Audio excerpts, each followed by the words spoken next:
बिस्मिल्लाहिर्रहमानिर्रहीम। अस्सलाम वालेकुम। कैसे हैं आप सब? उम्मीद करती हूँ कि आप सब खैरियत से होंगे। आज की इस वीडियो में मैं आपके साथ शेयर करने वाली हूँ कि हम घर में खुद नमक पारे जो हैं किस तरह से रेडी कर सकते हैं। बिल्कुल बाजार जैसे बहुत ही मज़े के बनते हैं, क्रिस्पी बनते हैं और बड़ों और छोटों को दोनों को ही बहुत पसंद आते हैं। आप इसे चाय के साथ सर्व करें या वैसे खाएँ, ये हर तरह से बहुत ही मज़े के लगते हैं। तो इसको बनाना स्टार्ट करते हैं। तो मैंने लिया है यहाँ पे 1 कप जो है मैदे का, यानी कि प्लेन फ्लोर का लिया है यहाँ पे, जिसके हम समोसे वगैरह भी बनाते हैं। और साथ ही इसके अंदर मैं ऐड करूँगी 3 टेबलस्पून जो है देसी घी के, या फिर आप इसके अंदर बटर भी ऐड कर सकते हैं मेल्ट कर कर। और साथ ही इसके अंदर हम ऐड करेंगे, अब आप यहाँ पे अजवाइन भी ऐड कर सकते हैं ½ टी स्पून, या फिर आप यहाँ पे ज़ीरा भी ऐड कर सकते हैं। ये आप पे डिपेंड करता है, आप अजवाइन ऐड करें या फिर ज़ीरा ऐड करें। और साथ ही इसके अंदर हम ऐड कर देंगे 1 से चौथाई चम्मच जो है सॉल्ट। और अब इसके अंदर मैं ऐड करूँगी नीम गर्म पानी। मैंने लिया है यहाँ पे ½ कप, और ये मैं थोड़ा थोड़ा करके इसमें ऐड करते जाऊँगी और उसकी एक डो बना लूँगी। और बहुत हार्ड नहीं होनी चाहिए डो, और ना ही बहुत ज़्यादा सॉफ्ट होनी चाहिए। तो इसको हम अच्छे से गूँध लेंगे और उसके बाद मैं इसको 15 मिनट के लिए रेस्ट दूँगी जी। और एक और चीज़, मैं इसको हाथ से गूँध रही हूँ। अगर आपके पास मशीन हो तो आप इसको मशीन में भी बना सकते हैं, इसकी डो रेडी कर सकते हैं। और अब मैंने इसको कवर कर दिया है और 15 मिनट के बाद मैं आपसे मिलती हूँ। तो ये देखिए 15 मिनट हो चुके हैं। अब मैंने इसको लिया और हाथ में मैं इसका दोबारा से अच्छे से इसको मसल रही हूँ और इसका पेड़ा बना लेंगे। और ये देखिए कितनी ज़बरदस्त सी इसकी जो डो है ये रेडी हुई है। तो अब ये जो एक पेड़ा है इसके मैं 2 हिस्से कर लूँगी, यानी कि इसको मैं अब 2 हिस्सों में तकसीम कर लूँगी। और इसको कट करने के बाद अब हम इसके पेड़े बनाएंगे और उसको बेलना स्टार्ट करेंगे। और ये बहुत ही आसान सिंपल रेसिपी है और ये बहुत ही मज़े के बनते हैं। अगर आपके घर में अचानक मेहमान आ जाएं और आपको समझ में ना लग रहा हो कि आप क्या बनाएं, तो आप चाय के साथ जल्दी से ये नमक पारे बना सकते हैं। इसको ज़्यादा टाइम नहीं लगता है, आप देख रहे हैं।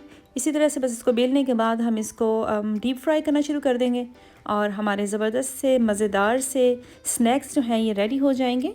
तो ये देखिए इस तरह से मैंने इसको बेल लिया है।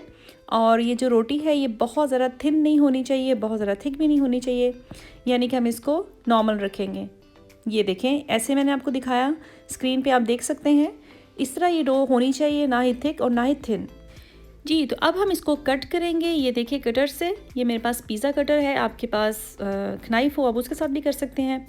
तो उसके बाद इसको हम ये देखिए इस तरह से शेप देंगे, पहले लंबाई रुख, उसके बाद दूसरी तरफ से इस तरह से। और ये देखिए बहुत ही ज़बरदस्त से कट हो चुके हैं। तो अब हम इसको फ्राई करेंगे। मैंने ली है यहाँ पे कढ़ाई और इसके अंदर मैंने ऐड किया है कुकिंग ऑयल, और साथ ही मैंने फ्लेम को कर दिया था हाई पे।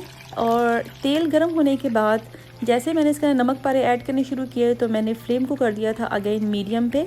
और उसका रीज़न ये है कि अगर बहुत ज़्यादा हाई पे मैं इसको छोड़ देती तो हमारे नमक पारे जो हैं वो ऊपर से तो बन जाते हैं लेकिन अंदर से कच्चे रह जाने थे। तो जैसे ही मैंने इसके अंदर ऐड किया, साथ ही मैंने फ्लेम जो है मीडियम पे कर दिया।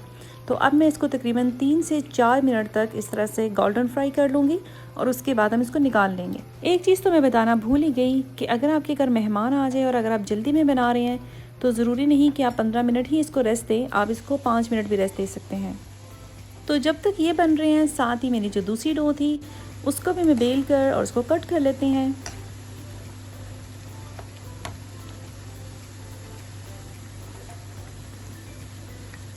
जी तो ये देखिए तकरीबन 3 मिनट हो चुके हैं और ये बहुत ही प्यारा सा, बहुत ही मज़ेदार सा, एक खूबसूरत सा लुक आ चुका है। गोल्डन हो चुके हैं हमारे नमक पारे और बहुत ही खूबसूरत कलर आया है और बहुत ही अच्छे लग रहे हैं और क्रिस्पी भी बने हैं ये।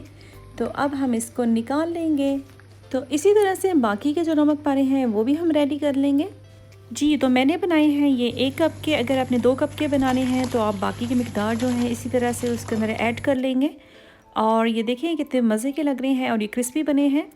तो उम्मीद करती हूँ आपको मेरी ये आज की वीडियो जो है मज़ेदार से पसंद आई होगी। तो आप इसको ज़रूर शेयर करेंगे और मेरी वीडियो को फॉलो करेंगे और मुझे दीजिएगा इजाज़त। मिलते हैं नेक्स्ट वीडियो के साथ। अल्लाह हाफिज़। और अगर आप मेरे चैनल पे न्यू हैं तो सब्सक्राइब, लाइक और शेयर करना ना भूलिएगा और मुझे रखें दुआ में याद।